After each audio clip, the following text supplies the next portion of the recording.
অমলকান্তি আমার বন্ধু। স্কুলে আমরা একসঙ্গে পড়তাম।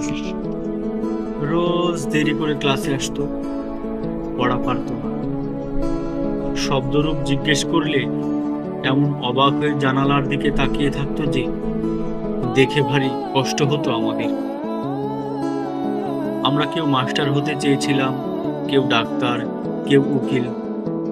অমলকান্তি সেসব কিছু হতে চায়নি। সে রোদ্দুর হতে চেয়েছিল। ক্ষান্ত বর্ষণ, কাকডাকা বিকেলের লাজুক রোদ্দুর, জাম আর জামরুলের পাতায় যা নাকি অল্প একটু হাসির মতন লেগে থাকে। আমরা কেউ মাস্টার হয়েছি, কেউ ডাক্তার, কেউ উকিল। অমলকান্তি রোদ্দুর হতে পারেনি। সে এখন অন্ধকার একটা ছাপাখানায় কাজ করে।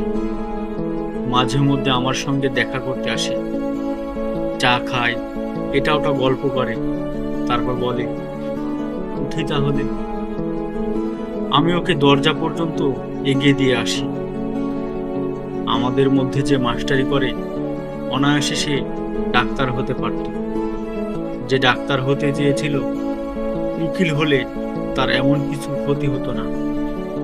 অথচ সকলের ইচ্ছে পূরণ হলো, অমলকান্তি ছাড়া। অমলকান্তি রোদ্দুর হতে পারেনি। সেই অমলকান্তি রোদ্দুরের কথা ভাবতে ভাবতে ভাবতে ভাবতে যে একদিন রোদ্দুর হতে চেয়েছিল।